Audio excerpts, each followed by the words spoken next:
There are bridges, bridges in the sky, they are shining in the sun. They are stone and steel and wood and fire, they can change two things to one. They are languages and letters, they are poetry and all. They are love and understanding, and they're better than a war. They are languages and letters, they are poetry and all. They are love and understanding, and they're better than a wall.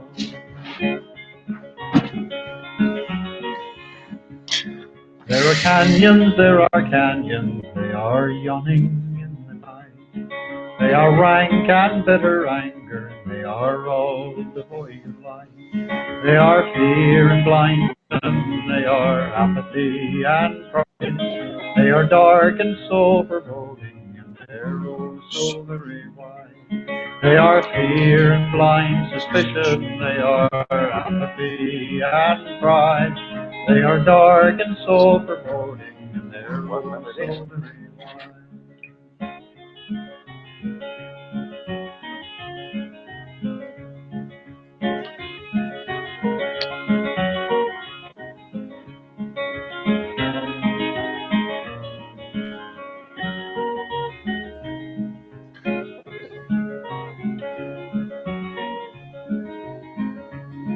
Let us build a bridge of music, let us cross it with a song. Let us span another canyon, let us right another wrong.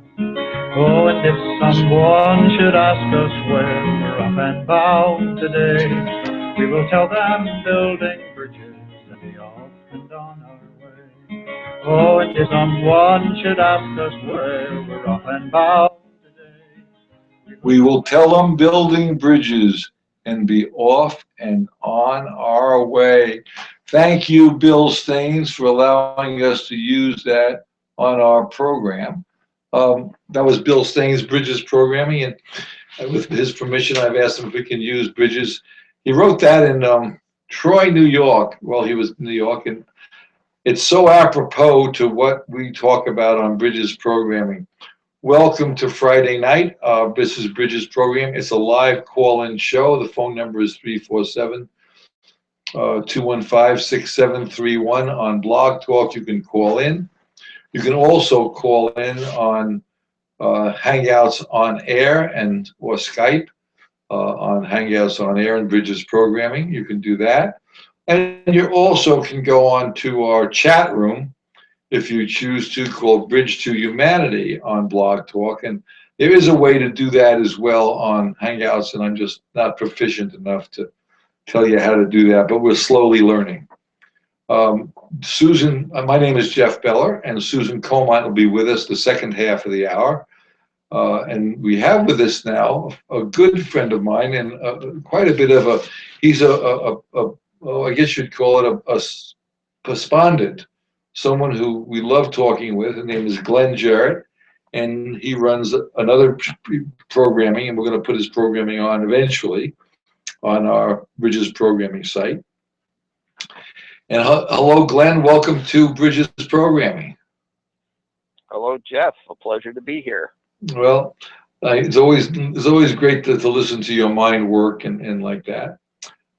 Tonight, Susan actually set up the program because we had a conversation today with somebody who is very concerned about the New World Order, NWO. And I said to him, right now we have the old world disorder that's killing people around the world. So how much worse can the New World Order be if it at least tries to benefit humanity?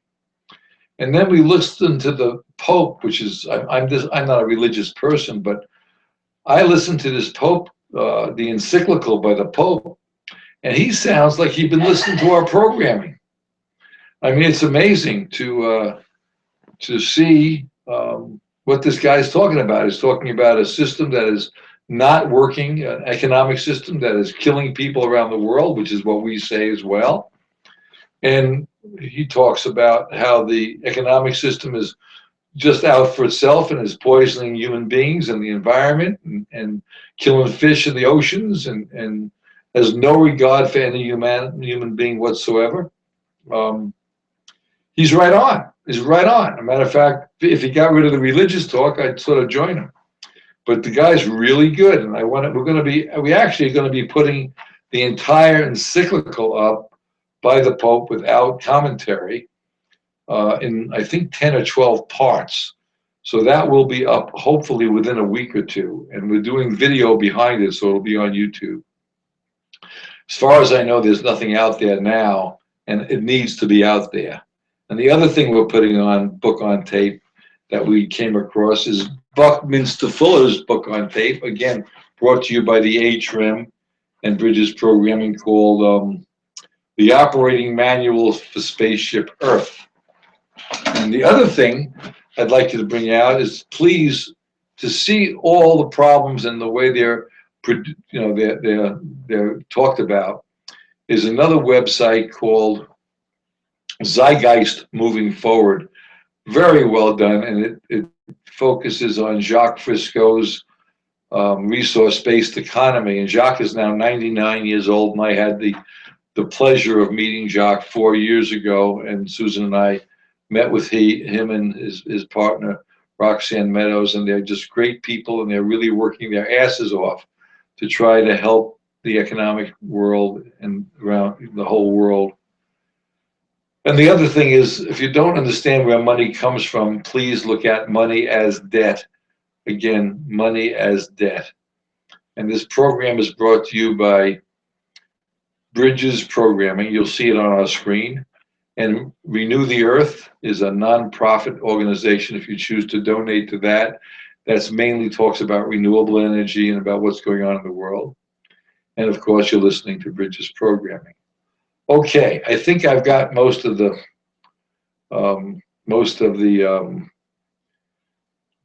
housekeeping out of the way. Now, Glenn, here we go. What do you know? What do you know about the New World Order?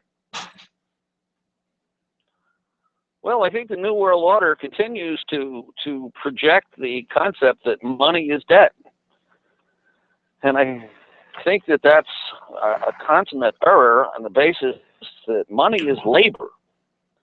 And if you look at money as labor, and you see that the private money systems that are developing around the country, at least in upstate New York, we have different towns putting together different forms of labor as money, Berkshire shares, Ithaca dollars. It's all based on, I can get so many hours of labor if I have a Ithaca dollar, or I can get so many hours of labor if I have Berkshire shares. This has been going on for 30 years. That the people themselves know intrinsically that value is labor. And the New World Order, bringing us to the point that you're projecting here, that the New World Order wants to look at money as debt, because it's debt to who? It's debt to the New World Order. So see, I can steal the entire labor output of the entire earth by projecting the concept that money is debt. But as soon as the people wise up, they say, money isn't debt. Money is labor. And we can trade labor amongst ourselves. We don't need the New World debt system, which is what they're putting into place. Well, the money is debt is interesting, because that's why we have a dysfunctional economic system, and that's why we have a dysfunctional government. And that's and look, I want to give you, for instance, this is a very interesting thing. When everything was falling apart with the euro, now, first of all, I want to, you brought out so many points. The first point I want to bring out, when you mentioned Ithaca dollars, the reason why Ithaca dollars came about, that was the first actual labor intellect currency that happened here in New York State. It's near it's Ithaca, New York, near Cornell University. The first currency with a brain. Well, that it was a real. They thought it through, and here's how that worked.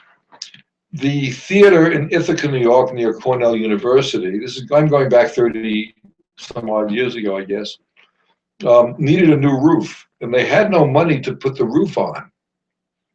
So they went to the contractor, and they said, "Look, this is all we have. Can you put the roof on for this, and we'll give you the difference in Ithaca dollars directly related to. We'll take the dollars in for tickets to go see the shows." For as long as you produce the tickets, as long as once we get the tickets, they'll be destroyed, but you can give those to your friends to go to the movies and enjoy it, So the contractor agreed to that. He said, fine, give me X amount of Ithaca dollars that paid for that pays for the theater. It only went for the theater at that time. And then when the money came into the theater, it was then, when the people came to see the movie, they took the Ithaca dollars and destroyed them. And it didn't create any kind of inflation whatsoever, but the roof got fixed on top of the Beautiful. See, and now supposing, Glenn, you decide you wanted to have, well, also the first one who actually did that had no backing behind it for currency was, Abraham Lincoln. And he wanted to have a civil war. So he went to his Congress, and he said, we need to have a war. And they said, well, it's going to cost so much money. So he went to the people to borrow money from in England, or wherever you borrowed money back then, and they were going to charge him a phenomenal interest rate. He said, that'll bankrupt my country if you charge that interest rate. So he went to the interest rate. So he went to the congressman that was working with him, a friend of his, and said, no, by the Constitution, you have the right to print up your own currency. So there, boom, you've heard of the greenback dollar. Now, there was nothing behind the greenback dollar other than people believed in it. And that greenback dollar we flourished not because of the war, because we had a currency that people believed in, that made things happen. People worked for it, and they got the greenback dollar, and it was honored by the government. And people believed, more so than it was honored by the government, people believed in it. And therefore, they traded for it, just like it was gold or silver. So, but lo and behold, look what happened to Lincoln. He was shot, and the greenback dollar was demolished. An interesting point, by the way.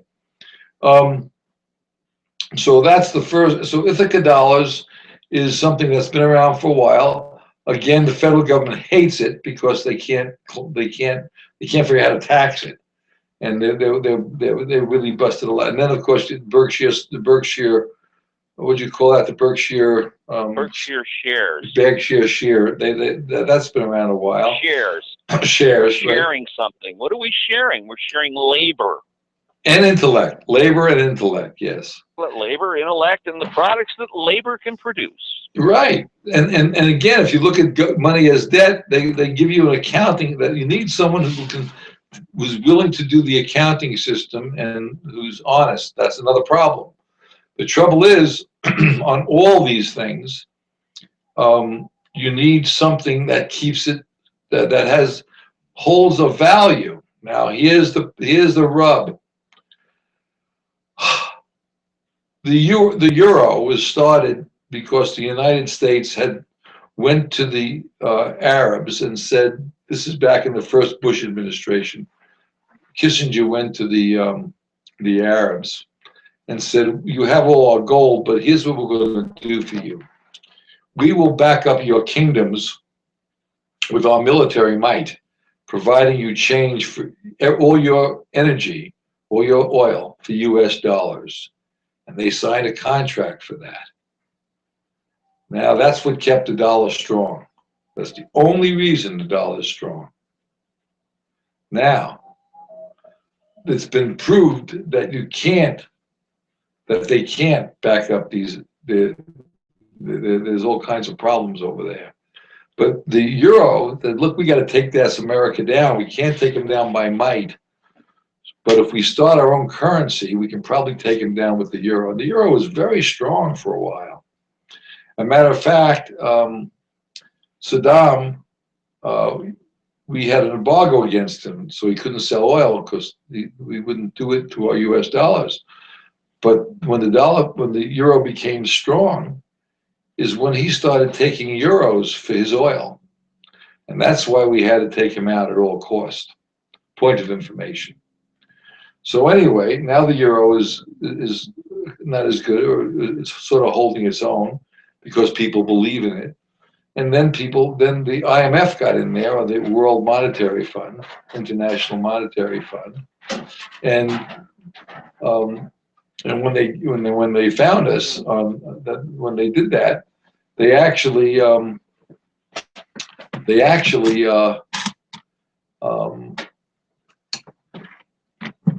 I just went blank on my thought. That's what happens when you get old. When they did that, they started putting countries into debt, huge amount of debt. Now, a lot of the countries started to fail. One of them was Iceland. Now, the nice part about Iceland was they backed out. They said, we're not paying our debt. Goodbye. We're going to go back to our initial People are still running the government there. currency. And the people are running the government, and they're doing quite well. Susan just came into the studio. I'm going to give her a set of headsets to wear so she can listen to Glenn. And then she'll be back with us in the second half of the show. Here's a set of headsets right there. I think you can grab them without, you got it? Oh, good. And she's going to take, and then she's going to take them over to the other part and listen to Glenn. But then she'll be with us the second half of the hour. I can contribute. Pardon me? Is this mic alive? I think it is. Can you hear Susan? Glenn? Yeah, I can hear Susan. Oh, hi, Glenn. I just. Hi, Susan. Welcome to the show, Susan. Thank you. Welcome to you. I just found on the email an excellent contribution to your conversation, and I'll bow out here. It's speaking to what you guys are talking about, and I couldn't resist bringing it up here. It's from Beyond Money post by Thomas Greco, and Occupation of Greece Begins is the way that his title is. Okay. More than 70 years ago, Greece was overrun by Nazi blitzkrieg. This week, it has been overrun by the combined powers of global financial capital and its Eurozone partners. The following is a comment I made today on the website of former Greek Finance Minister Yanis Varoufakis. I regret having been overly judgmental in my comment on July 14th. I have no business telling the Greek government that what they should have done or must do in the future. It is Sparis and Syriza coalition that have the responsibility of representing the interests of the Greek people and preserving the Greek state. I can see that surrender in the face of overwhelming force may have been necessary, just as it was with the Nazi occupation of 70 years ago. Better to live to fight another day when conditions may be more favorable. Now the battle must be fought on another level. The people need to do what they can to take care of themselves and each other. To do that, they first need to clearly identify their adversary and understand the kinds of weapons that are being used against them. Bill Clinton's mentor, Professor Carroll Quigley, in his 1966 book, Tragedy and Hope, told us what the agenda is, who is in control of it, and how their plans are to be carried out. He wrote, quote, "The powers of financial capitalism had a far-reaching aim, nothing less than to create a world system of financial control in private hands, able to dominate the political system of each country and the economy of the world as a whole. This system was to be controlled in a feudalist fashion by the central banks of the world acting in concert, by secret agreements arrived at in frequent private meetings and conferences," unquote. Viewed in that light, the major political events of the past 40 years, including the Greek crisis, make perfect sense. This anti-democracy cabal is able to achieve their aims by means of their control over the creation and allocation of money in virtually every country of the world. But money is simply our collective credit manifested as bank deposits or notes. We, the people everywhere, need to end our fixation on their politicized forms of money and create our own exchange media liquidity by allocating credit directly amongst producers. This is the route back to freedom and democratic government. And then that's Greco's opinion about how we can. Interesting, huh? Yeah. Greco It's like a glove. well, Greco runs the what's the name of his It's called Beyond Money. Yeah, he's a bright guy. He runs a site called Beyond Money. We get his stuff Regularly. We all Or irregularly. Right. we also have another anyway. So I want to bring so what happened. So anyway, the reason why the euro was put into effect was to control the I need some kind of a time schedule. I can't see the screen from here, so I need to know when. You're at about 20 after 7. I'll try to find a clock.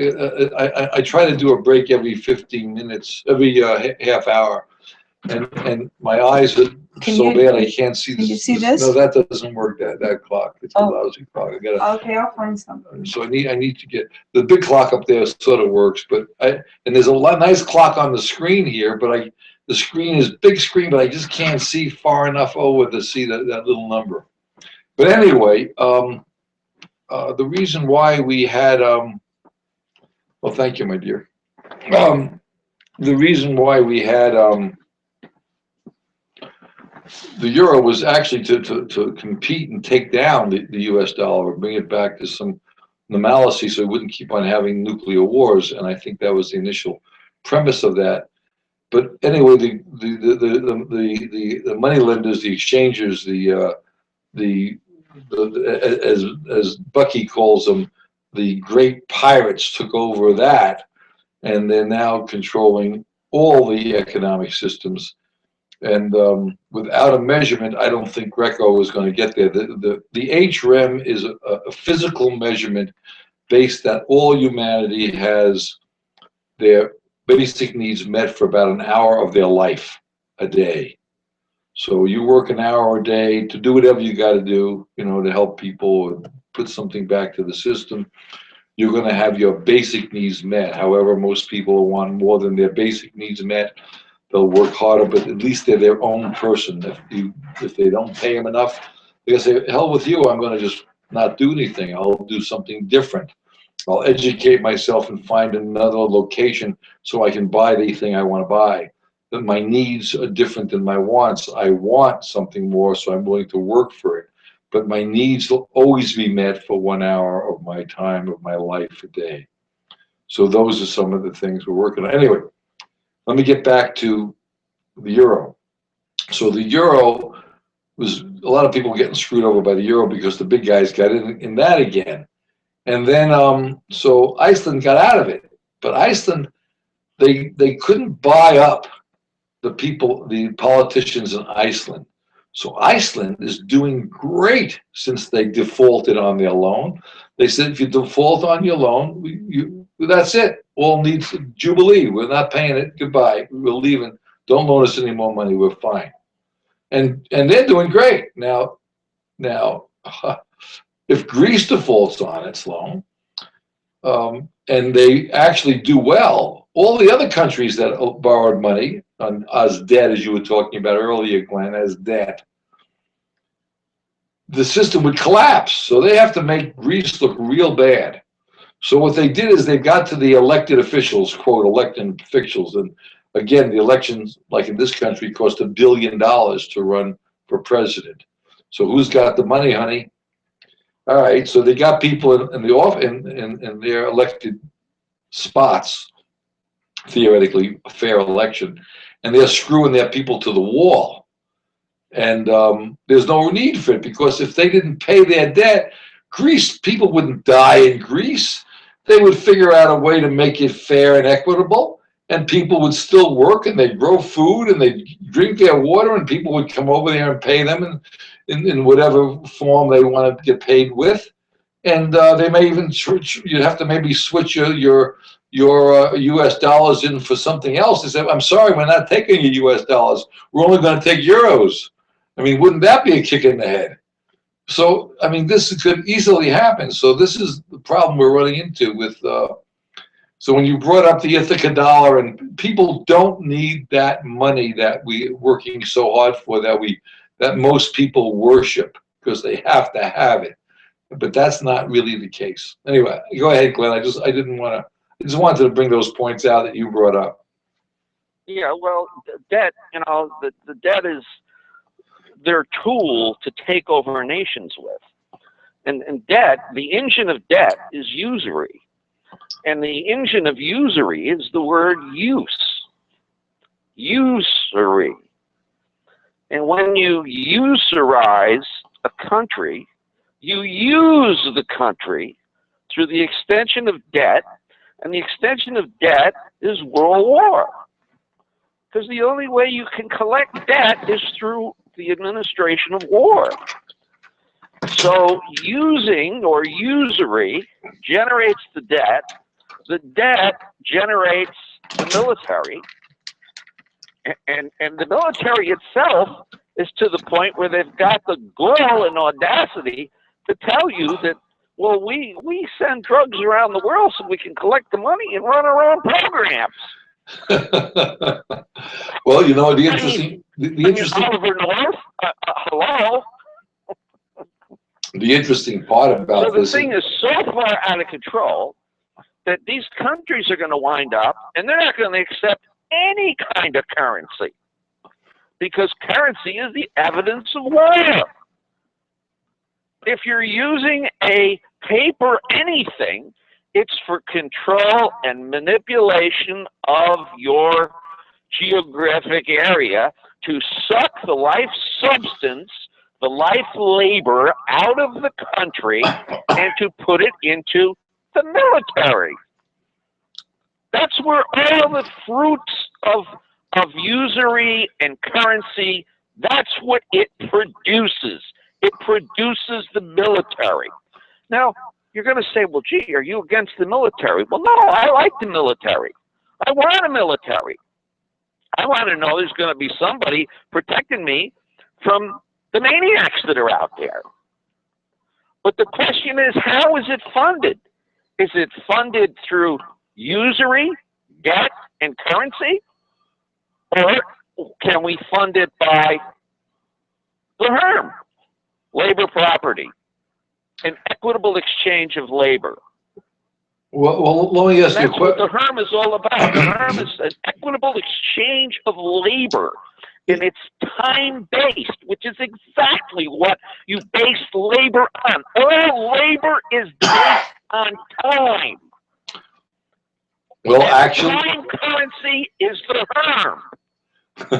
So if you can't relate to the HERM and a time currency, well, then you're just going to be swept up in the whirlwind of usury, because here it comes, 1,600 days after 9/11, which I think is October 7th.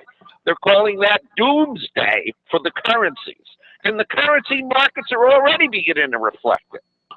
Well, the thing is, the currencies are all bogus.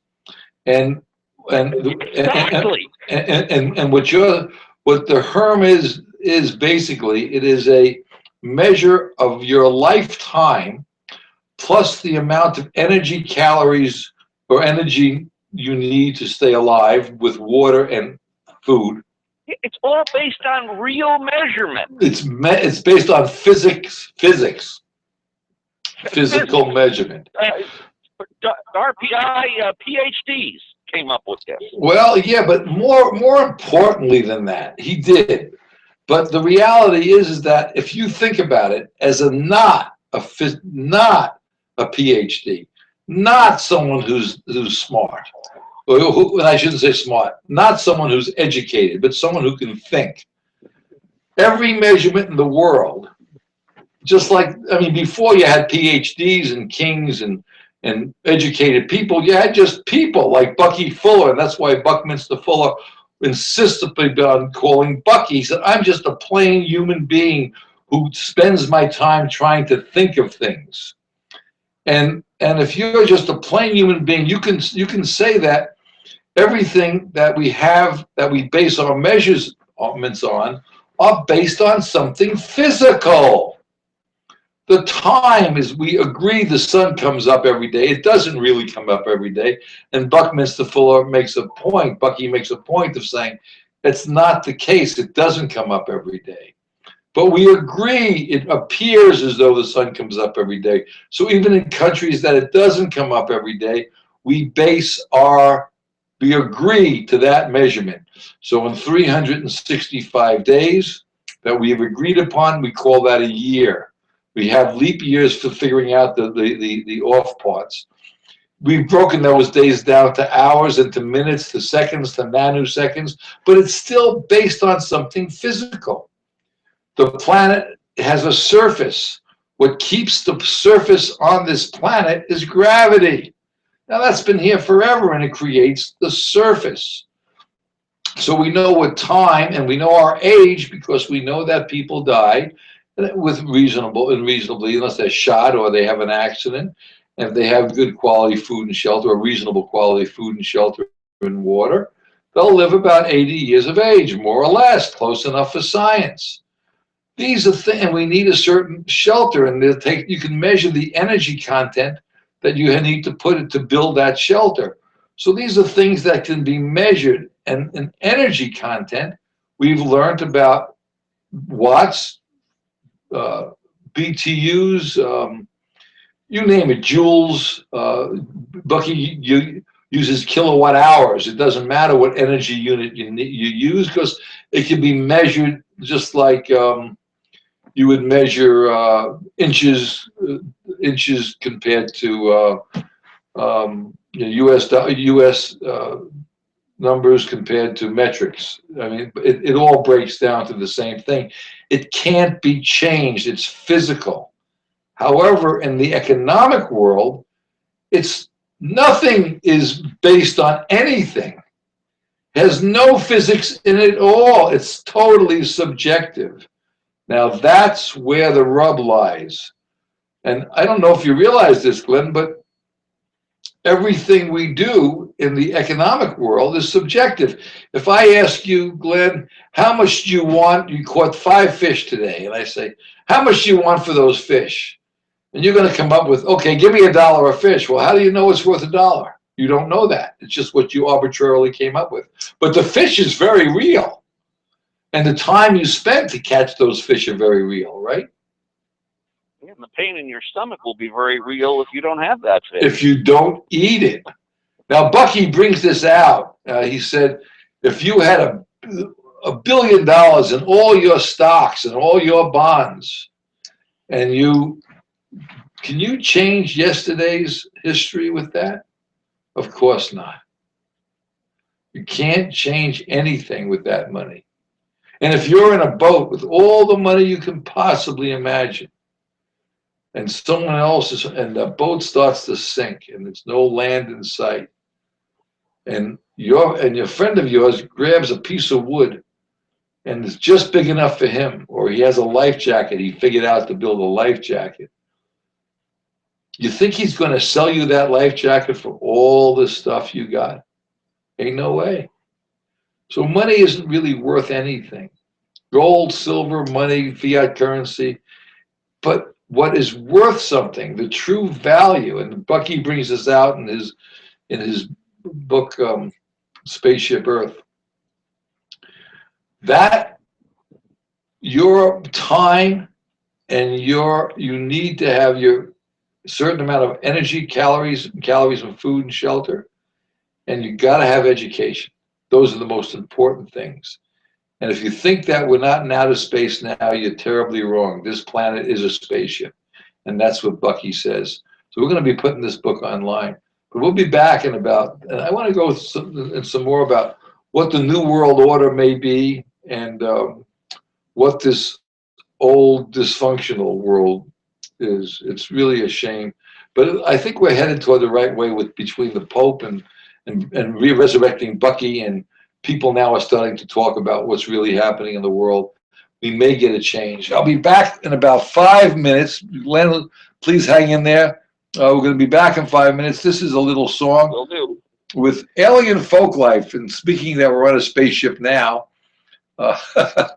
this is a very apropos thing because alien folk life talks about New Age bookstores and how it turned into a hot dog stand. And the hot dog stands what we really need.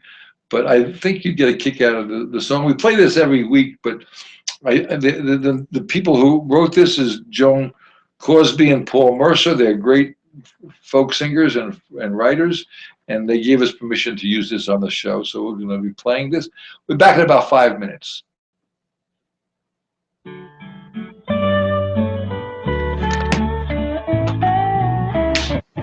I'm an ordinary New Age guy with 3 kids and a wife, looking for the answers to the mysteries of life. I've regressed through 13 lifetimes to try and make amends, and on Wednesdays I go drumming with my New Age friends. I know that life's a journey and everything must change, but something happened yesterday that left me feeling strange. I was going to buy crystals at my favorite store downtown. When I turned the corner and looked up, this is what I found. My New Age crystal bookstore is Hot Dog Hell, where once I searched for inner peace, there's innards from a cow. They'll still make you one with everything, but it's not the same somehow. It's dogs instead of dogma and hot dog heaven now.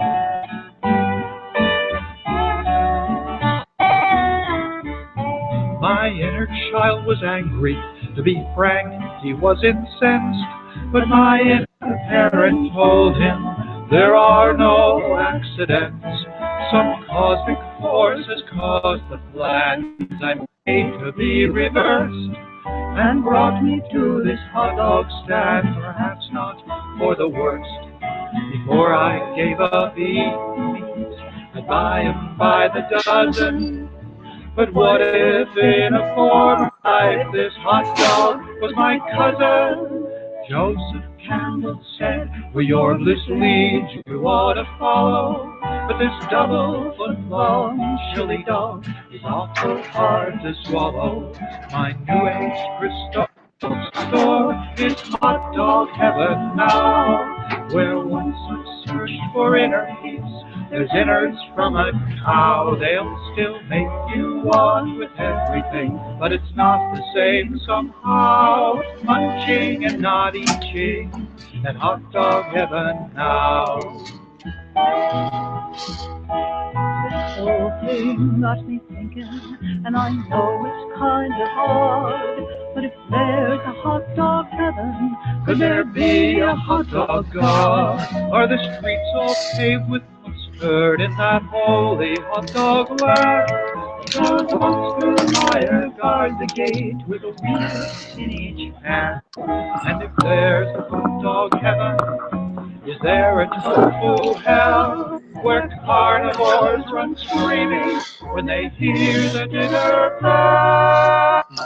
Some questions we can't answer, and perhaps we shouldn't try. But as that neon Frank lights up the night, I sit and wonder why. My New Age crystal bookstore is hot dog heaven now, where once I searched for inner peace, there's innards from a cow. They'll still make you one with everything, but it's not the same somehow. It's kraut instead of crystals, and hot dog heaven now. Pepsi, not recovery.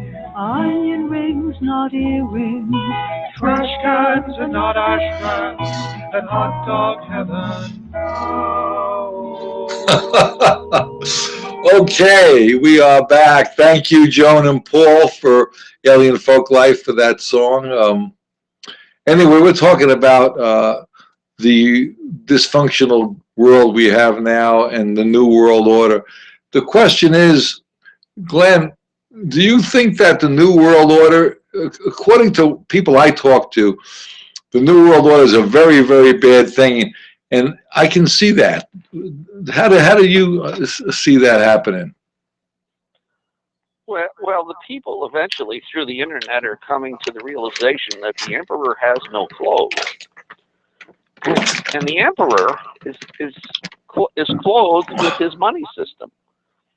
So when the people eventually come to the point where they've had enough of it,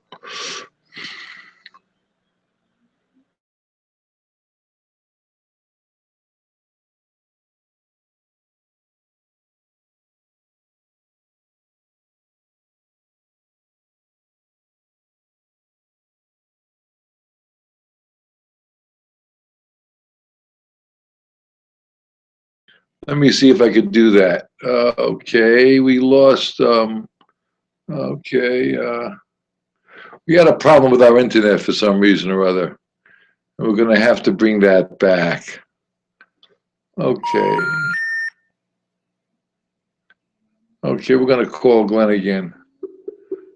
Okay, we're going to have to get Glenn back on the air here. well, I guess somebody out there doesn't like me. No. What happened was the internet must have cut out, and you got cut off when you say when they get tired of the money system. So let's take it from there. Probably a bad phrase. Maybe I'll have to reword that or something because I'm going to get cut off again. No, I think you're fine. I gotta see what's going on here with. But, the Constitution of the State of New York says that the labor of human beings is not a commodity nor an article of commerce and shall never be so considered or construed. And when you issue a currency, doesn't that currency commoditize your labor? It does. So the Constitution of the State of New York forbids the currency commoditization of your labor. It forbids it. That's true. And that's alive and well. That Constitution for the State of New York. That's alive and well. Well, you take that to the court. Well, I got to see if I can move this thing to. Okay, I think we have it. We have to get rid of the demon that commoditizes labor, and that's the currency system. And it really doesn't matter what currency system it is anywhere. If it commoditizes a country's labor, it's damnable. It's demonic. It's the beast. It's the 666. It's the horror of horrors. And the Jubilee is the answer. The release from their system. The Jubilee system is the correct system because the Creator himself knew that death would get out of control when it's in the hands of men. So he has a re-triggering boot system, and he's going to reboot the whole world. The whole world is going to be rebooted, and that's going to wind up being the New World Order. It's a jubilee from debt and from currency. That's the New World Order. I want to explain to people who never heard of the Jubilee before. There's two kinds. The one I want to refer to, if I could, was whenever they had a new king. Now, remember, the economic system started probably when civilization first started, and it's been taken over, according to Bucky, which I think is the best. I mean, I've spoken to anthropologists about this, but Bucky was great. When humanity started to come together, the water was the way to do that, and and people who were able to sail were pretty smart, and they also took over lands, and they became the kings, and Bucky calls them the great pirates. And they became kings because we allowed them to become kings. And of course, we've all heard of the United Kingdom, because the kingdom said, "Look, that was the beginning of communism." Because the king said, "We're going to share our wealth. We're not going to fight and kill each other. We're going to just control the economy." And I guess we've all heard of the United Kingdom now. Then they called it Great Britain, and now they call it England. But it's still the same old. It's the worldwide small group of people, the great pirates of the world, as Bucky calls them. But the point I want to get to is, when new kings came into being, the first thing they did was start the Jubilee. And the Jubilee was back when the kings came into power. They forgave all debts, and they started over again. And in the Bible, every 40 years, they started new. They forgave all debts. And if you think about this, 40 years. 49. Close enough. But 49. Close enough. But if you think about that, most mortgages in this country are about 40 years' time. That's why I mixed it up. But that's where Jubilee came from. And what we just did a few years back with the bailouts is we had a Jubilee for all the biggest companies in the world. We bailed them out. But they didn't bail out the people of this world. They just bailed out the biggest guys who don't need to be bailed out. Right. That's the problem. That's the problem. I just want to tell you, this is being brought to you by the HREM, Human Renewable Energy Measure, and renewtheearth.org, or Renew the Earth is a nonprofit group that talks about renewable energy, and Bridges Programming, bridgesprogramming.com. And this is a humanitarian station. If you want to call in, the number is 347-215-6731 on Blog Talk. We also have there's some people in the chat room now on Blog Talk, and that's Bridge to Humanity. And you can get us on Skype to Bridges Programming. I'm not quite sure how that works. And Hangouts on Hangouts on Air. So we're live right now on Hangouts on Air. Now, and I'm talking to Glenn Jarrett, and Susan Coleman will be in the studio with us in about half an hour, 20 minutes. And the interesting part about what we're talking about tonight is, when I spoke to somebody about the New World Order, and he said the Pope is part of it, I said, I don't care. The Pope is talking about stuff that I would give my right arm for, to get his following. And he's saying the right things, whether or not he means it or not. What he is not saying, by the way, is how do we get from where we are now to where he thinks and humanity should be. That's where the Human Renewable Energy Measure comes in, because it's a base measurement, a baseline, zero. When mathematicians found zero in their writings, in their works, they were so tickled pink, because zero is where we start from. And then you can measure from zero, whichever direction, minus or plus. And that's the way our computers work, off and on symbols. It's amazing how simple things are, but that's where we are now. So anyway, that's the story. I have a problem where I'm not broadcasting on Blog Talk now, so I'm going to try to do that. So Glenn, would you keep on talking a little bit while I try to get on here? Let me see if that's going to work. Yeah, well, I can always go on with labor, because go ahead. Everyone out there has labor. If you lift your hand off of a table, you're performing labor. And labor is identified by legal maxims as your most sacred possession. Since it appears you're calling back into a live show, we are reconnecting you now. Most important to your physiological entity is the labor that it will produce. The labor where you can make the lives in the world a better place. At least that's hopefully what you would be doing with your labor. Right. And That's labor, what. Go ahead.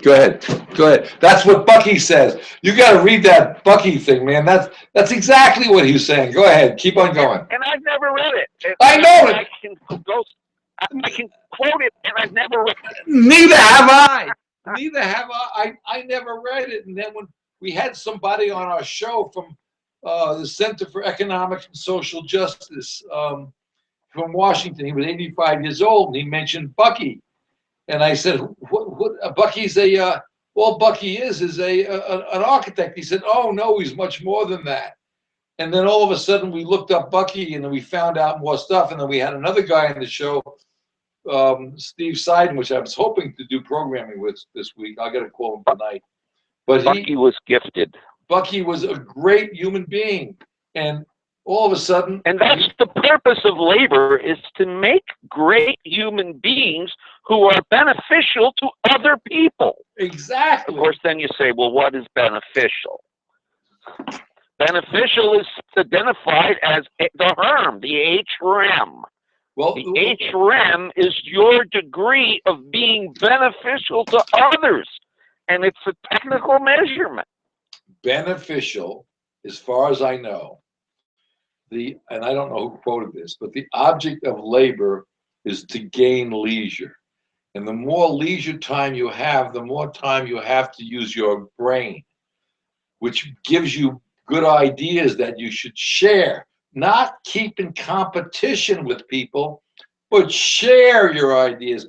Exactly. And share your creativity and your abundance above and beyond what we need to survive with others. That's what humanity is based on. Well, I want to bring something out here too that you brought earlier. You said about the military. Let me see if I can get this to happen. Like I'm running what you brought out about the military, Glenn, was interesting. 48% of our tax dollars, which I don't believe in dollars. So, but I'm going to bring this out. I cringe when you say something like that. Go ahead. 47%. 48% of our tax dollars. That means when I say tax dollars, the labor you spend in your life to pay your taxes, and most people are in at least a 20% tax bracket, maybe 15%. But and the most you're going to spend is 30% if you're a multi-billionaire. So you're definitely not paying your scare, but it doesn't matter. About half of that goes into our military. Now, if we could put into existence, into our language, we're not physically going to do anything with it, just put it in the language that all human beings have to have their basic needs met. Education, food, and shelter for 1 hour. 1 hour of labor a day, mind and intellect, to have their basic needs met. They're going to want more so they can work more, but they have the ability not to have to work into slavery. That's all we need to do, and we can measure that in physical terms. Now, if we can agree to that measurement like we do gravity or time or any other physical measurement, and it's physical, you can't change the fact that you need to eat, you need to have clean water, you need to have education, and if you have to work 16, 18 hours a week for it, it's called slavery. But with the amount of technology and the amount of natural resources we can produce, is no reason to have to work more than an hour a day. I used to think 3 hours, but an hour would more than do it. Now, if the whole world agrees to that, then you wouldn't need a military. You wouldn't worry about someone taking your stuff because everyone's got enough stuff. And if you go on Zeitgeist Moving Forward, Jacques Fresco explains how all this stuff is distributed. And then a lot of people say, who pays for it? Well, let me ask you a question. If we had to go to war tomorrow, nobody would ask that question on who would pay for it. It would be there. You would just make it happen. So that's the way we deal with this humanitarian issue. It'll be there, but we're not killing one another for it. Now, how many people do you know who are homeless? And at the same time, just walk around your neighborhood and look at all the vacant homes and factories. There is no need for any human being in this world to be homeless. When you see someone trying to scrounge up some money for food because they didn't fill out their paperwork for their food stamps properly, that's terrible. There's no reason for that. And if you think someone on welfare isn't working at least an hour a day to stay on welfare, you're crazy. It's a lot of work and it's degrading to be on welfare. If the HERM measurement goes into position and we agree upon that measurement, you don't need welfare, you don't need minimum wage. Everyone's got their basic needs met on a worldwide basis. That means most of the wars will stop, and all of them will stop after several generations. Right now, the only reasons why the wars will continue on would be because that someone's kid got killed and people have hatred for us. And then when you think about, I hear people saying, well, the Muslims want to kill us. That's a lot of crap. The ISIS people, well, the ISIS people make a point. I hate to say this, but they're right. When we drop a drone over somebody in a different part of the world or Africa, or we hire people in Africa so we can get their natural resources anywhere in the world, we drop a drone or we send armies over there and we drop a bomb, and all of a sudden a piece of plate glass comes down and cuts off a little person's arm, or maims them for life, or kills them, or it kills their parents because they couldn't get them to the hospital in time because of a heart attack, because the roads were blocked off because of a lot of damage to for whatever reason we're saying in the name of freedom. Well, those people who we're bombing, who we're damaging, calls us infidels because we're killing them because of natural resources. We're actually at fault. And the reason we're at fault, we don't want to be at fault. I wake up every morning and I say, I'm going to kill 2 people today. I don't want to do that, but my economic system is forcing me to do that. It can't be. We're doing something radically wrong. When we will lock up a nun named Megan Rice for breaking into the nuclear facility in Tennessee, and all she wanted to do was, she was an 80-year-old nun, and they put her in jail for 2 years and we're going to hold her for espionage. And she called the police herself on her own cell phone, and 2 of her friends, 65 years old.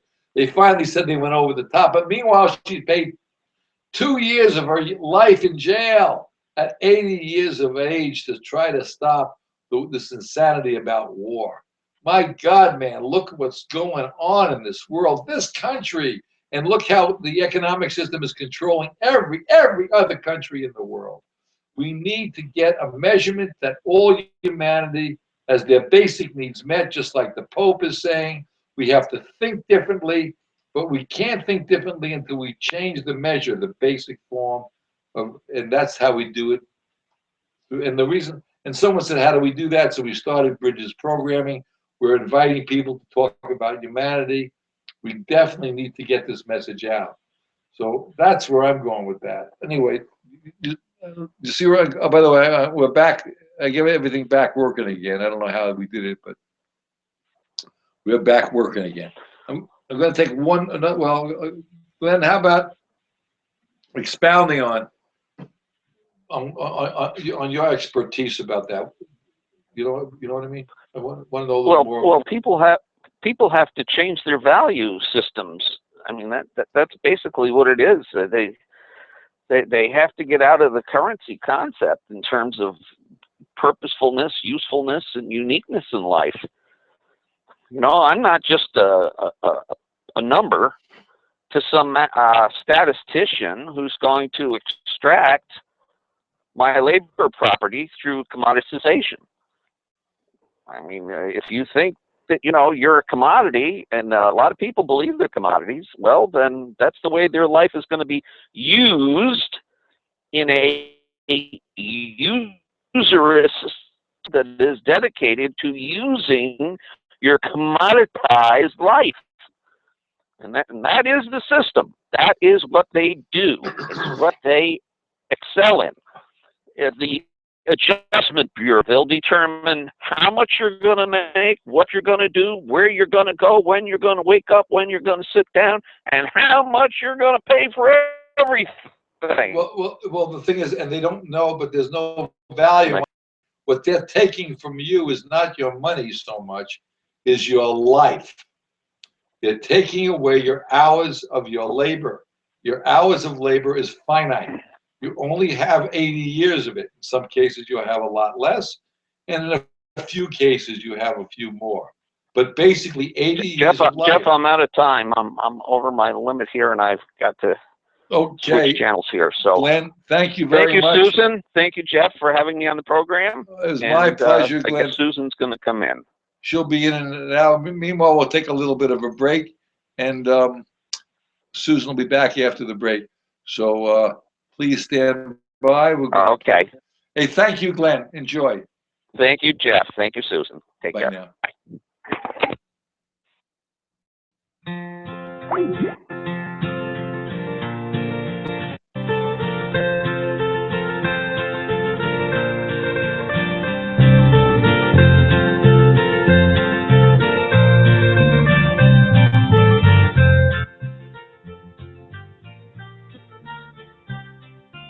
We the people, hand in hand. We the people understand that there's an answer, there's a way. We the people have to say. So send the orders to prepare. That we the people do declare. Send the good news, send the word. We the people will be heard. We the people everywhere. There's a message in the air, and it's moving across the land. And if you listen, you can hear it well, my friend. We know the time has come to take our heads out of the sand. 'Cause if we don't, the chance might never come again. The future is in reason, not built in ways of war. And the time has come for reason to be heard. The purpose of the people, what this declaration's for. It's why our fathers told us, word for word, let it be heard. We the people, hand in hand. We the people understand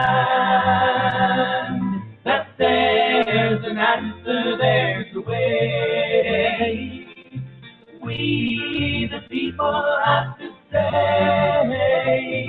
So send the orders to prepare. That we the people do declare. Send the good news, send the word. We the people will be heard. We the people everywhere. And we won't accept excuses, and we won't accept the lies of those who lead our nations into hell. It's time to call the bluff and say to them, stop, stop. It's time we all should hear the tolling of the bell. And it's time to feed the hungry, and it's time to heal the pain, and it's time to beat our weapons into clouds. It's time to hear the voices that have risen once again. It's the voices of the people, clear and loud, singing proud. We the people, hand in hand. We the people understand that there's an answer, there's a way. We the people have to say. So send the orders to prepare. That we the people do declare. Send the good news, send the people will be heard. We the people everywhere. We the people hand in hand. We the people understand that there's an answer, there's a way.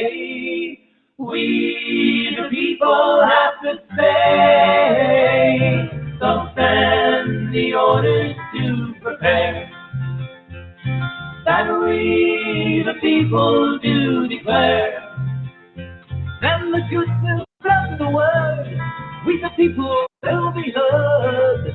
We the people, we the people, we the people everywhere.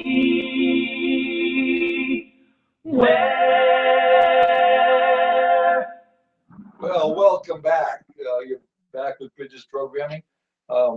Susan Comont's with us now, Hello. and we're talking about the old world disorder and the new world order, and Greece, and why they got screwed over, and why Iceland, who pulled out of the euro and pulled out of they defaulted on their debt, didn't.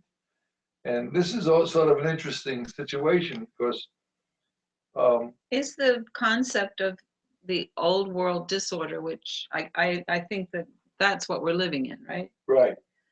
Is there, what is the difference is what I'm trying to say.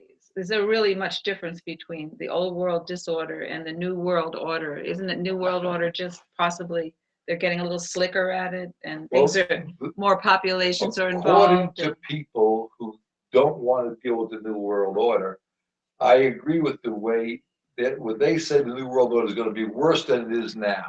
It's going to be according to Gary. I mean, yes, there's more. They're going to control more it control, more. Right. But is it really more, or is it just that we have more population, we have more, it's the whole economics is becoming dispersed more thoroughly worldwide. It's still the same economic program. Nothing changes. Yeah, I mean, it's not a new type of economics. It's the old economics. It's very simple. Nothing changes at all. If I'm eating food and I have water, everything is cool. If I'm buying my water and I'm buying my food and I don't have any money to buy it with, and I can grow it, or I'll find someone to help grow food with, and we will survive. You don't really need the money. That's the interesting part about this. It's the psychological ramification of the money. It has nothing to do with anything in reality. Well, I understand where you're going with that, but what I was asking was, I mean, are we really adjusting to anything that's basically any different than what's been going on for thousands of years? No. Right. So I agree. The New World Order. We know how economics has evolved, and it's continuing to do what it's always done, which is seek profit and corner markets and make scarcity. And what's new about this? I mean, what's the new in the New World Order mean? According to people who are afraid of the New World Order, it's going to be even worse. In what way? Now, this is what I mean. I mean, how much more? I mean, we're already enslaved by it. Right. So how is it going to be different? No, I tell people if they want to eliminate population, maybe that would be. If we have a new world order, and that new world order makes sure that everybody has their basic needs met. Well, this is a different. You want to co-opt? No.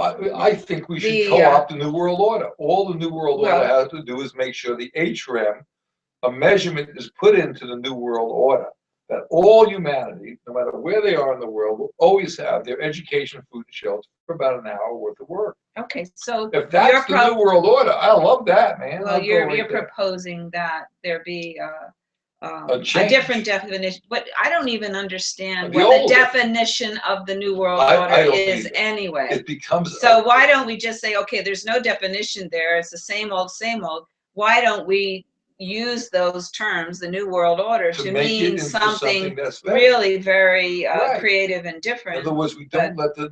There's no reason to use the same name. We but don't it let doesn't matter. no, but I just feel as though if that's It's the name just that's out there, Yeah. let's make it good. Do something good. Mhm. And the New World Order to me is a cul-de-sac that people get into who are afraid of what's going to happen when we can do stuff that if we can listen to the Pope and we go Well, back yeah, I to was just going to say, I think he referred to it with some terminology, and I can't bring it right to my mind, but it had something to do with community, you know. right if the community supports their population with basic needs met and then some, then the community would be much farther ahead.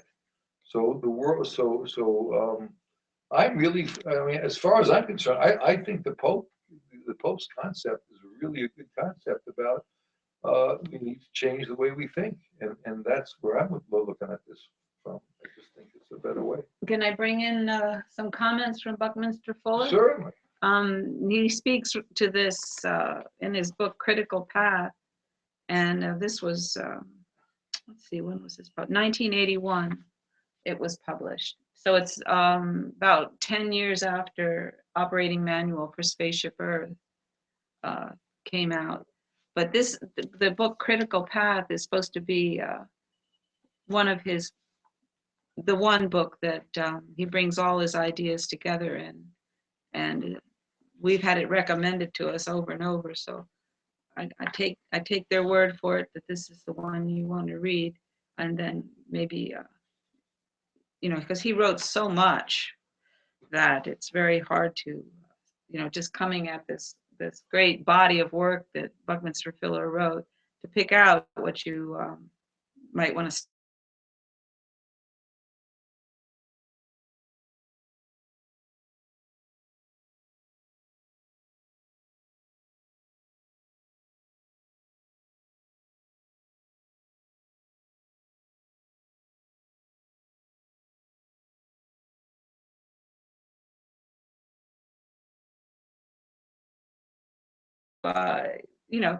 so useful and so well expressed, and I'm just really impressed. But anyway, I'm going to read something here that he was saying about how humanity can quote make it successfully on this planet, and he's saying here, we know now what we could never have known before 1969, that we now have an opportunity for all humanity to make it successfully on this planet in this lifetime. And he's saying this is not optimistic. It is only a So now, validation press of 1 a hope. Since it appears you're calling back into a live show, we are reconnecting you now. Before 1969, whether it is to be utopia or oblivion, will be a touch and go relay race right up to the final moment. The race is between a better informed, hopefully inspired, young world versus a running scared, misinformed, brain conditioned, older world. Humanity is in, quote, final exam as to whether or not it qualifies for continuance in universe as mind, with the latter's access to the design laws called by science, quote, the generalized principles governing eternally regenerative universe. And he then goes on to say what he means by mind. And there are, we have all the same instincts and abilities as any living creature, other mammals, etc. But we have something that is as unique, and that is our mind and our mind functioning. And he says this, at the present cosmic moment, muscle, cunning, fear, and selfishness are in powerful control of human affairs. We humans are here in universe to exercise the universe functioning of mind. Only mind can apprehend, abide by, and be led by truth. If human mind comes into control of human affairs, the first thing it will do is exercise our option to, quote, make it.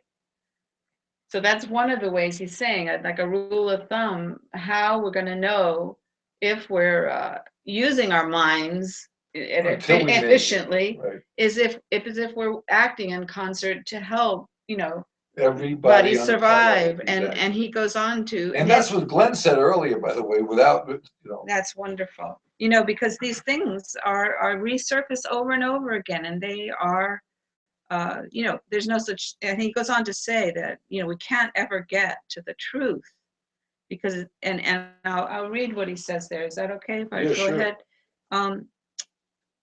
For only a short time in most countries has the individual human had the right of trial by jury. To make humanity's chances for a fair trial better, all those testifying must swear, quote, to tell the truth, all the truth, and nothing but the truth, unquote. But humans have learned scientifically that the exact truth can never be attained or told. We can reduce the degree of tolerated error, but we have learned physically, as Heisenberg discovered, that exactitude is prohibited because most exquisite physical experiment has shown that, quote, the act of measuring always alters that which is measured, unquote. So it's interesting because by stating, oh, this is true, you're actually in a way measuring, right. And that act itself Well, the thing is altering what is being measured. But the truth is subjective, unless it can be measured. Well, I think they're making he's making a slightly different point here. But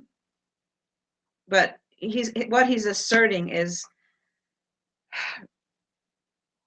that we're not looking for the truth. We're looking for a progress towards something that is going to be sustainable diversity on this planet. Right. And for people to become obsessed with, okay, this is the right thing, then we're stopped. We're stopped with our economics now. There's so many people say, well, it can't be done any other way. Right. This is the only way that economics will function. And look at all these economists and all these people who have written about this, and they know better.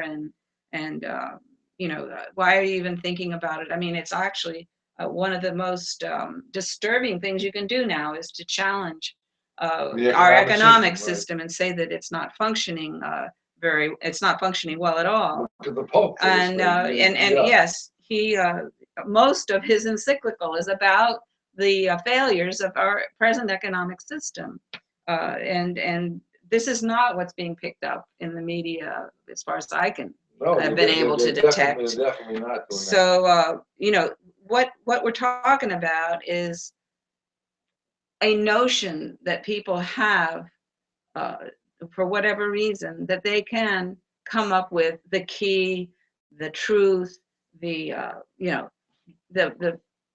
things like this, because it makes them feel powerful or whatever. But this isn't the way things are working in nature. Everything is always changing a little. It's always moving along, and you have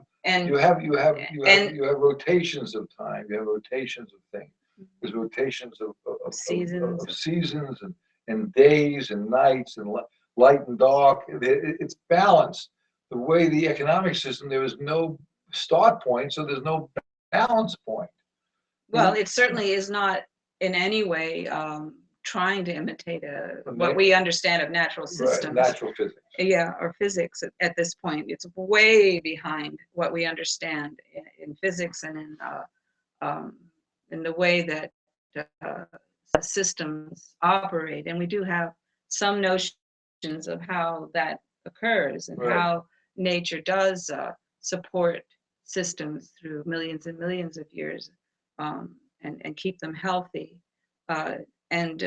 If we're going to demand that all of humanity comply with an economic system on which their survival depends, then it needs to be a system That's that is based on actually physics, right. that is based on the amount of physics we already know, which isn't everything, and about, and hoping to learn more and to extend this to a system that, is supposed to be creating more diversity and more humanity and more free time for people to be more But it's creative. doing just the But opposite. it's doing just the Oh, opposite, pass me that. and That's good. and destroying lives, and all of the symptoms that we know, that are economic stresses that people cope with, from the moment they begin their working lives. They're, a majority of people are in this world are struggling with the economics, and you hear about it constantly. It's like we've come to think it's normal, but it's not. It's not a normal thing. I agree. It's not a. It is not based on anything that is right. It's totally confused. But as a matter of fact, if you go to Bucky's book and if you listen to the Pope and you listen to us, Bucky's book that he wrote 30 years ago is as close to what we're trying, without knowing that, it's as close as what we're saying now, that everything has to be related to physical things. The economic system must be related to physics. It needs a subjective, an objective start point, and that's where the energy numbers come in from, and that's where physics come in from. We need an objective start point. However, the complication with the economic system, it is tremendous amounts. What we've got is a medieval economic system. Well, you have the trouble with let me finish this. The trouble is we have this whole economic system has been totally subjective, and we need a start point to where we can measure that point of subjectiveness. Why is a red shirt worth to you more than a red shirt is worth more than to me, or a brown shirt or a green shirt? Why is that? There's a subjective element there, which is very real. It's a very real element, and that's all. But what is also very real is we all die at a certain age. We all need a certain amount of food and energy units. We need a certain amount of water and energy units, and we need shelter and energy units, and we need knowledge for our species. Those are things that don't change. They can't, that's not subjective. And what the economic system has done is thrown that out the window. Everybody today who's listening to this program and who hears and around the world, even if they're working 80 hours a week, 80 hours or 90 hours or 100 hours a week, has their basic needs met. However, they're slaves for that, and we know better. Humanity does not have to have slavery. There's enough natural resources, and there's enough. Well, and it's and of course, come back to Pope Francis's encyclical. We are born to live. We have a right to live. We don't need to make a living. Right. We don't need, I mean, this and that's is what not, Bucky says too. Right. It's what we're living in is a medieval concept of economics, and that's why I was trying to bring out earlier that what's new about a new world order? They're just calling it a new world order. It's still the same old world order. It's the same old story. There's just more people on Earth now than when we started out back in the medieval times. The economics has not kept up with science or with physics or with the needs of people. Or, these are real things. We physically need to eat. We physically need to have shelter. We need to be educated. These are things that are so obvious, and that was left behind back, when the serfs and the kings and they were working it out. It didn't take much. You got your army out and you start slaughtering people, and they started, I'll work for you, no problem. Now they don't have to do it. They still do it with armies. Right. They still do it, but they can also just do this strong arm business, like's happening in Greece now. with bankrupt the people till they can't function, because they have to have the money to live, and if they don't have the money, the people start to starve, or at the very least panic, and they're working forever to try to stay alive, and they see their opportunities disappearing, and this can be done with any country, including the United States. And so, right. And that's what people are saying about the New World Order. But what's new about the New World Order is it's putting people into a cul-de-sac of not thinking about changing the New World Order to benefit all humanity. Really make it new. Let's make a New World Order, but make it so it benefits all humanity with a basic measure that every human being on the planet has their basic needs met.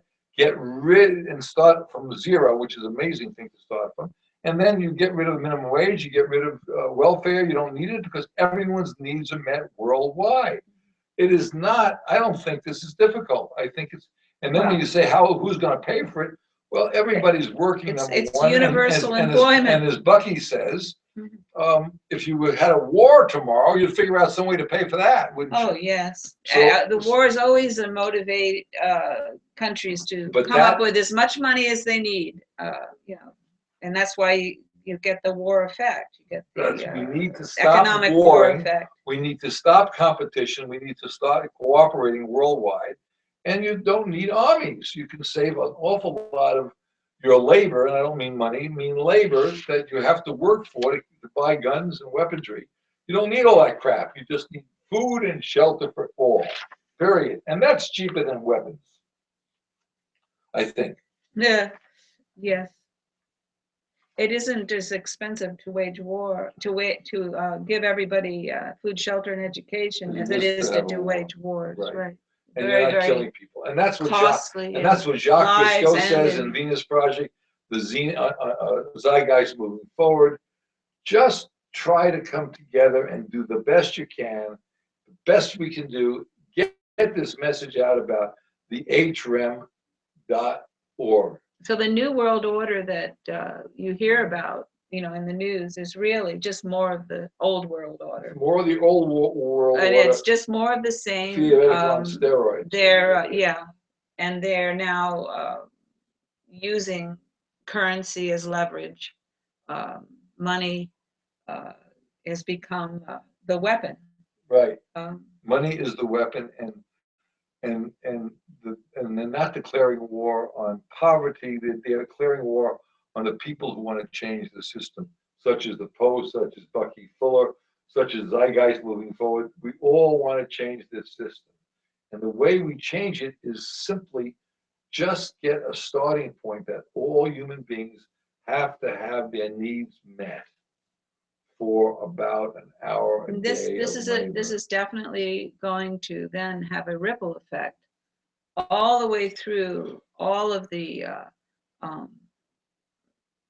types of behaviors, the motivations, the types of activities that people start to do, what people have time to think about. It's an infinity of change in the type of. It could be like a renaissance. This would truly be a true New World Order. It would be. But the World Order would have a measurement to it that all humanity has its basic needs met. So I'm suggesting that we take this concept of insanity, take the Pope's idea, which is, I love the idea. What concept of insanity? What are you talking about? The concept of insanity that we have to have, that it's going to be worse. You have to work harder, and you're going to have. Oh yeah, and speed up more, and compete more, and lie more, and the elites are trying to. The elites and have more wars. Or the elites are trying to kill people. I mean, this is insanity. We need to have a New World Order, but we need the New World Order to benefit all of humanity. All basic needs must be met for about an hour of labor. We really need a New World Order. And we need a New World Order. We don't want to have this old world dysfunctional. Which is exactly what's going to be continued. There isn't anything new about it. There's nothing new about it. It's just more of the same. I love the way we have a person who does programming with us, Dennis, and he always says, well, we have a dysfunctional government. We have a dysfunctional economic system, but it's very functional for the very wealthy. It's very dysfunctional for most of the other society.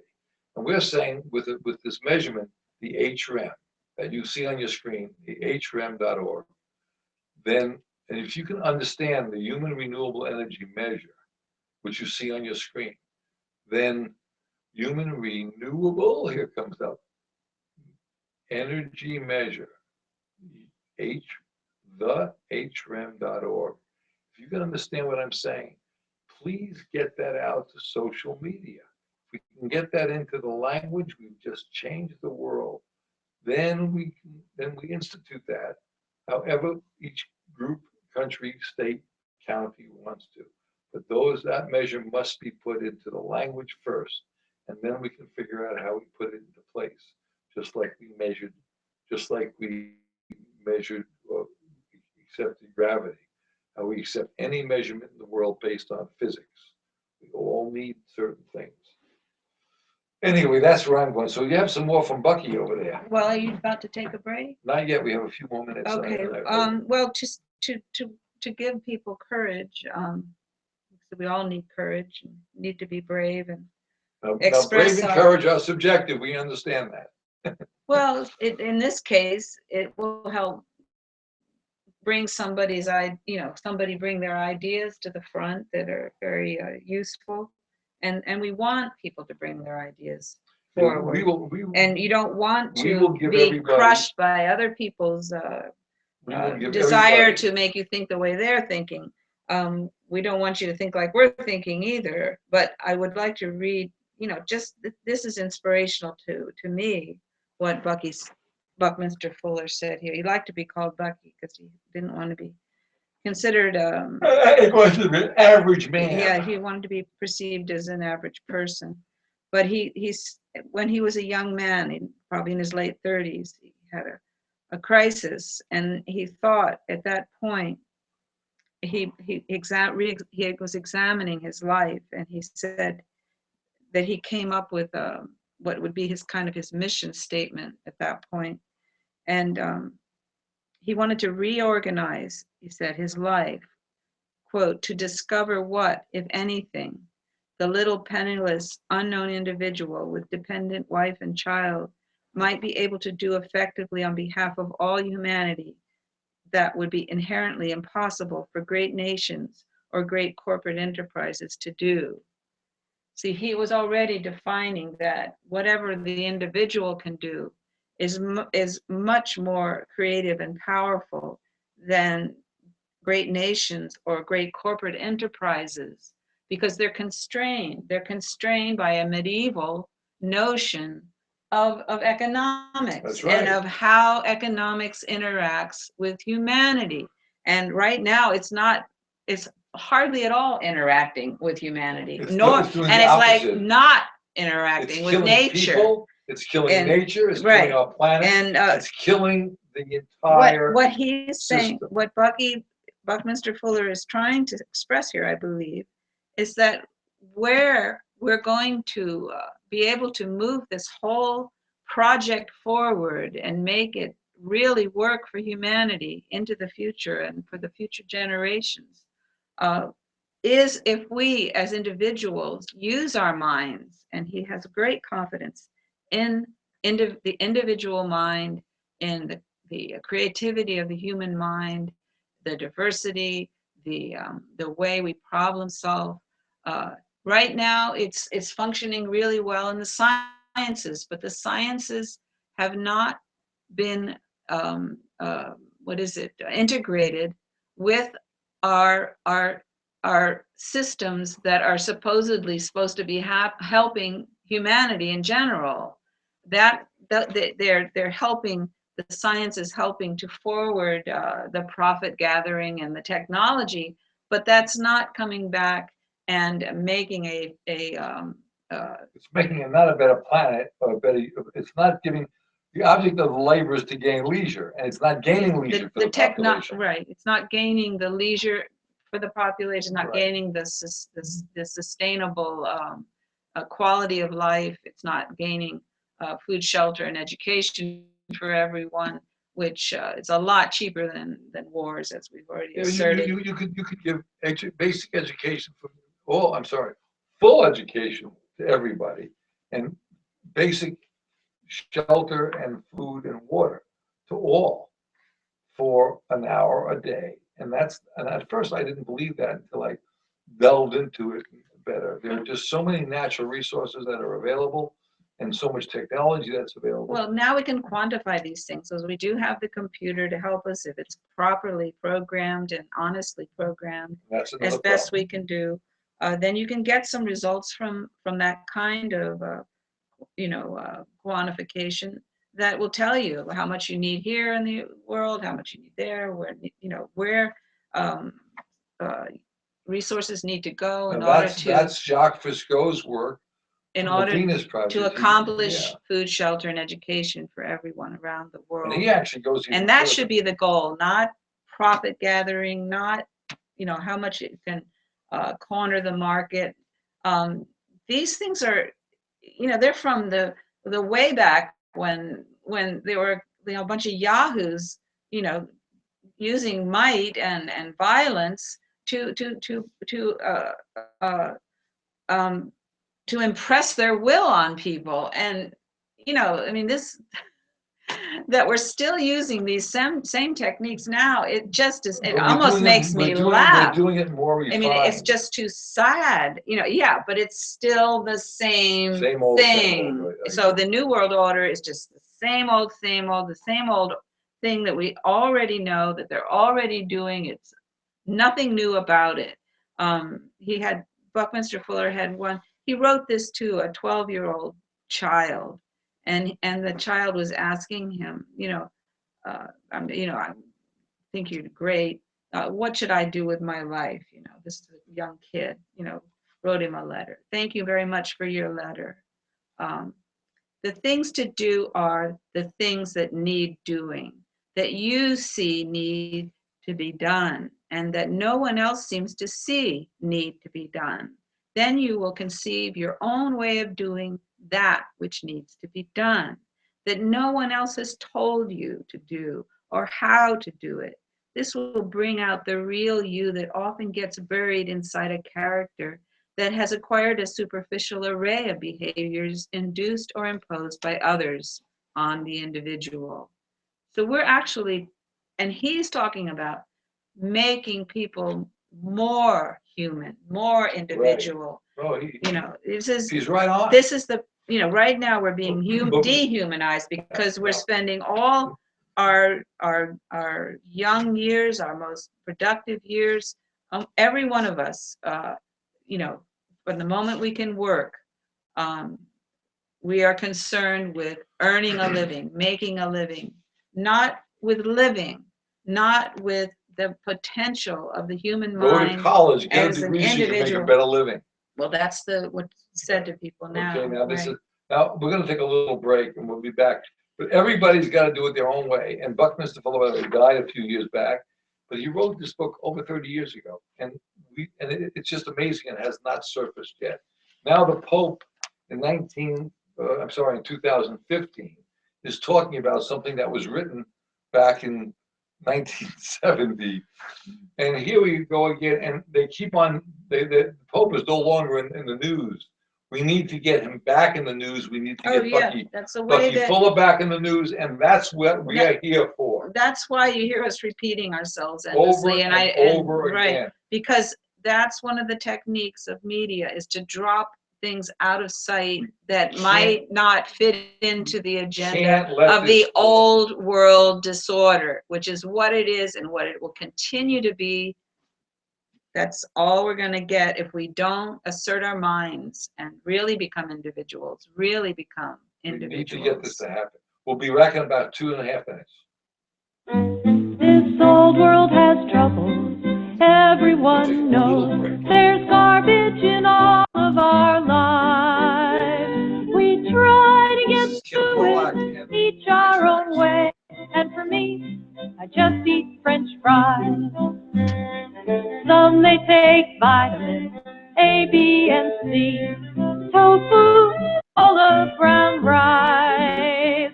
They all give me wheat germs and brewer's yeast, and I put it on my French fries. Some watch the stars and have their charts done and read all about every sign. I wonder if Taurians every full moon pig out like me on French fries. Some got religion, devotion, and guilt. Charity and grace are divine. I hear things are hotter than ever in hell, but in heaven do they have French fries?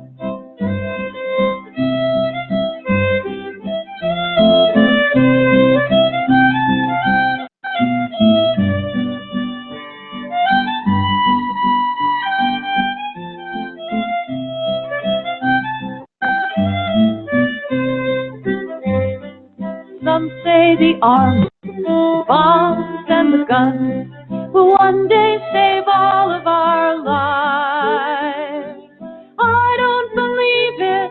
Heat up your pans, make peace, and lots of French fries. This old world has trouble. Everyone knows there's garbage in all of our lives. We try to get through it, each our own way. And for me, I just eat French fries. Well, welcome back. And I'm going to actually change authors now because I'm reading two things at once, which I often do, sometimes three things. But they all seem to, I don't know why, but they seem to relate to each other. This particular book, A Sand Creek Almanac by Aldo Leopold, Leopold, Leopold. He was was the original ecologist and wrote, about his hope, that we wouldn't continue to destroy all of nature in the pursuit of profit. But he saw a lot of it disappear through his lifetime. He was alive during the extinction of a lot of animals here in the North America, and he lists them in this almanac. But I would like to read the end of his introduction here. Conservation is getting nowhere because it is incompatible with our Abrahamic concept of land. We abuse land because we regard it as a commodity belonging to us. When we see land as a community to which we belong, we may begin to use it with love and respect. There is no other way for land to survive the impact of mechanized man, nor for us to reap from it the aesthetic harvest it is capable, under science, of contributing to culture. That land is a community is the basic concept of ecology, but that land is to be loved and respected is an extension of ethics. That land yields a cultural harvest is a fact long known, but often forgotten. And then he goes on to say, and there's several essays in here, these essays attempt to wield three concepts. Such a view of land and people is, of course, subject to the blurs and distortions of personal experience and personal bias. But wherever the truth may lie, this much is crystal clear. Our bigger and better society is now like a hypochondriac, so obsessed with its own economic health as to have lost the capacity to remain healthy. The whole world is so greedy for more bathtubs that it has lost the ability necessary to build them or even to turn off the tap. Nothing could be more salutary at this stage than a little healthy contempt for a plethora of material things.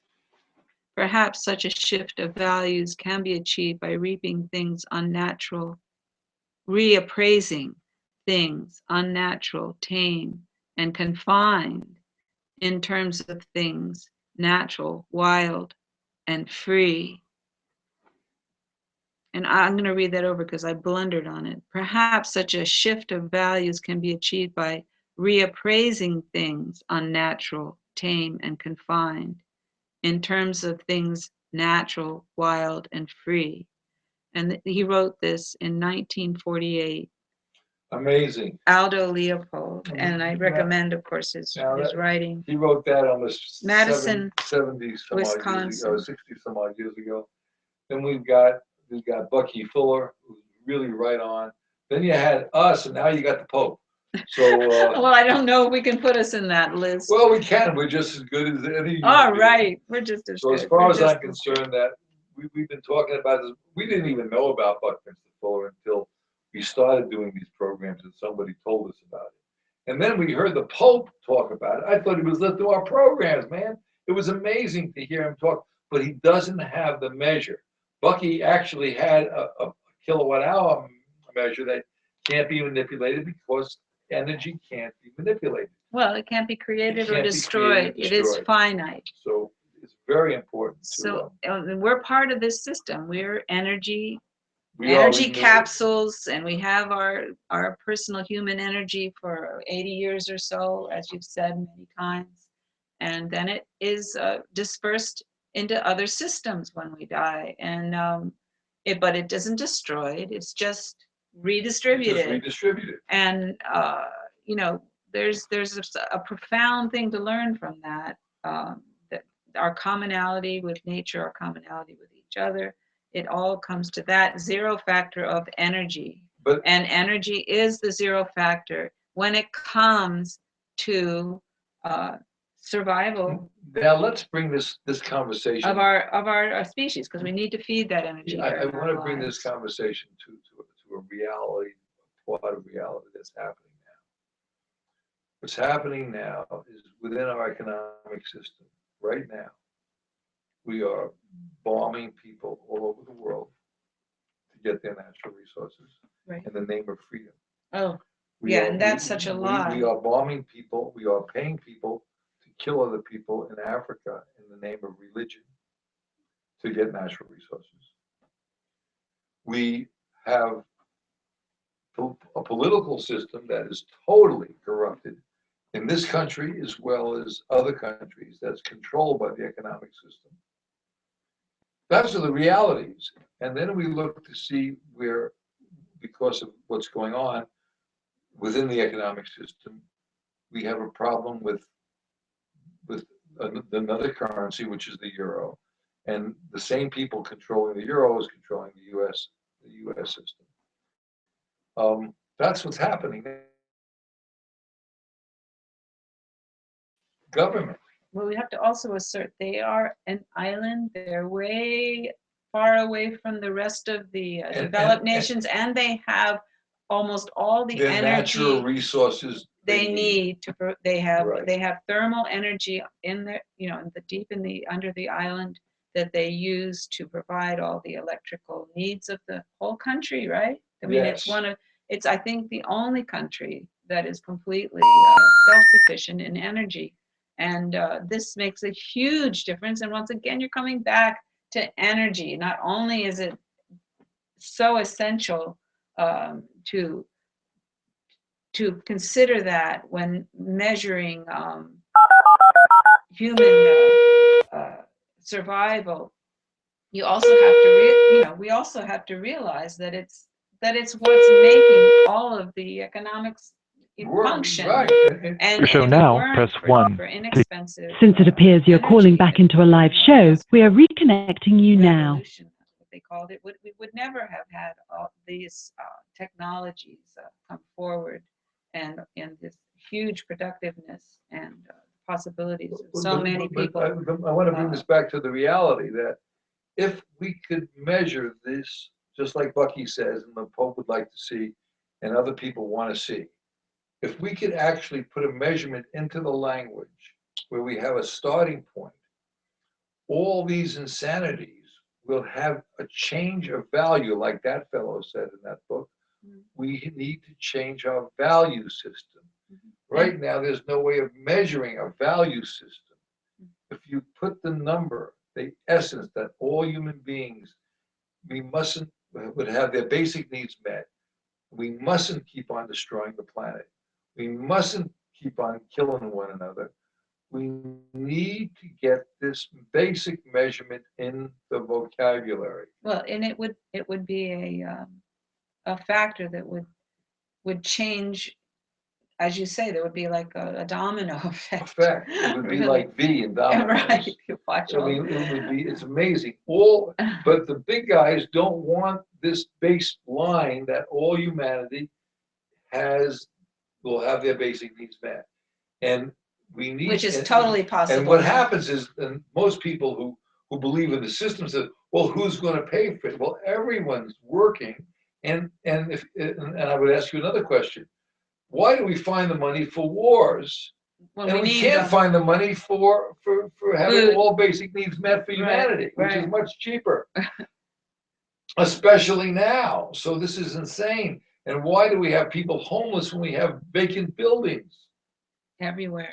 There's something wrong. And we're tearing down structures, because businesses go out of business, and we just tear down the buildings, perfectly good buildings. We make messes. We fill up dump sites with obsolete equipment. We mustn't keep doing this, people. We mustn't keep doing this.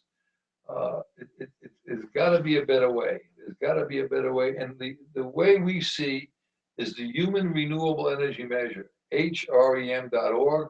All humanity for 1 hour of their life, work a day, would have their basic needs met. All the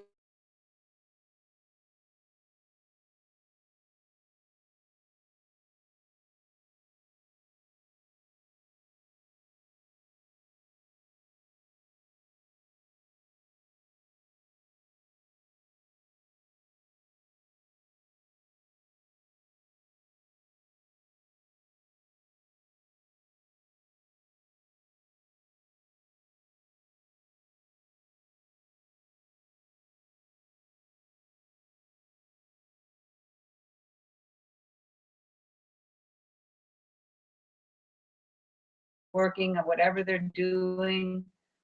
These things are not. It's not like you're creating. What would be something that's very esoteric. Well, you're not building an atom bomb. Let's put it that way. I guess you're just encouraging. The kinds of systems that are already are working for us. What are you doing? Well, the thing is, we're getting cut off. We've been cut off on Blog Talk. I feel I'm reestablishing connections. Okay. So I don't think it's going to come over. I don't think it's going to. So now press 1 to hear important. Since it appears you're calling back into a live show, we are reconnecting you now. The interesting part about this is even on technology. If you can afford it, it's not a. It's not perfect. It's not perfect, but if you can afford it, it's pretty damn close. No, it isn't. That one's on your definition of perfect.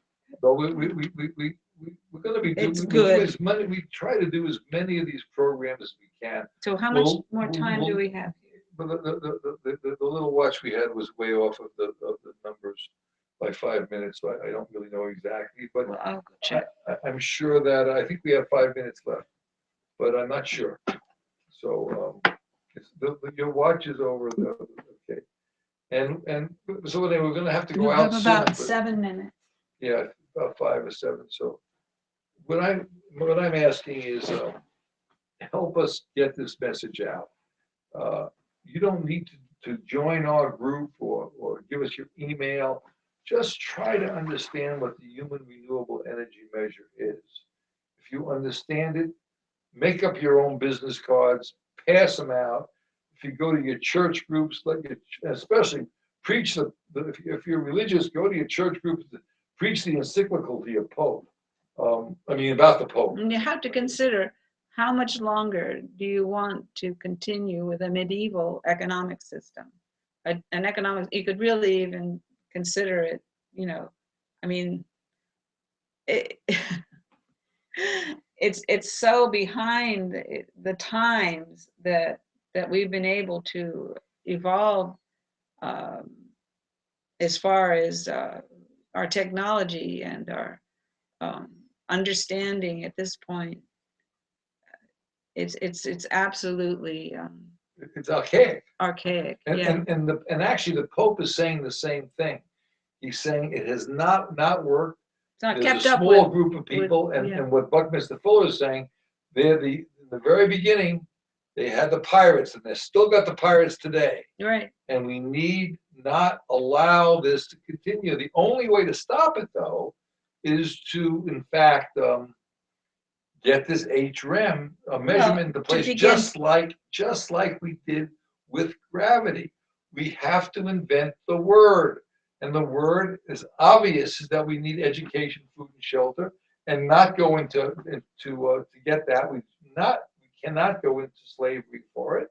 And it's available to us free of charge, parts of nature.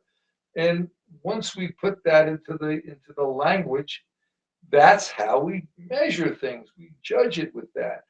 It can't be changed. You can't legislate the fact that someone's not going to eat today. You can't legislate the fact that you can legislate it, but they're going to die. You can't legislate the fact that they don't need shelter. If they're going to die, especially if they're cold or too hot, they need shelter. This is a very bad thing we're doing now as humanity, and we need a good thing, so we need a measurement. I can't be any more implicit on how important this is. If you want to do some programming with us and you're a humanitarian person and you hear this, get in touch with Bridges Programming. We will give you a program free of charge. Put on to our programming. We need more people talking about this topic. Or any humanitarian. Or any humanitarian topic. But right. You're going to find that every topic you have a problem with, no matter whether it's religion or it's politics, it's all related to economics. And you can't move in this world. You're paralyzed. And the intellectual people they become paralyzed by their intellect. We can't allow that. You must keep an open mind for this, or we'll never get this to happen. And you don't need a PhD to understand what we're talking about. Everybody can do this. You know there's something the matter. We need a basic measurement, and all men are created equal according to religion. I believe the same thing now because of science. And there's the problem with the economic world is there's nothing objective about it. I'm suggesting that we have an objective portion to the economic system and then allow the subjective part to come about. So people can say, well, how do you measure it? Well, you can't measure something subjective, but you can measure the objective number. That's where I'm coming from. Which represents food, shelter, and education, Right. is what you're saying. Yeah. Now, I think I'm going to try to make this thing happen. I'm not sure what the time is. I can't really see it. My eyes are so bad. I should have brought my phone up, but I didn't. So we're going to have to go out. I want to thank you all for listening. Yes, you've only got maybe a minute and a half. Okay, I'm going to. 90 seconds. Okay, we just got the cue from Blog Talk. Here we go. Thank you very much for listening. Please tune in again if you want to follow somewhere across the sea, and suddenly the price of oil shoots up. Thanks again. Your neighbor's out of work because they closed the factory. You try to stretch your paycheck, but it's never quite enough. So energy, it all comes down to 60 seconds. You wonder where the money's gone. Well, here's some fuel for thought. It all comes down to energy. Fossil fuel affects our lives like ripples on a lake. Cars and farms and factories and trucks. Supplies go down and prices soar. Our futures are at stake. And when it's gone, it won't come back, and we'll be out of luck. Oh, energy. It all comes down to energy. You wonder where the money's gone? Well, here's some fuel for thought. It all comes down to energy. We can get our energy 10 from corn, seconds. grass, and trees. Even trash converts to biofuels. Break loose from the stranglehold of oil companies.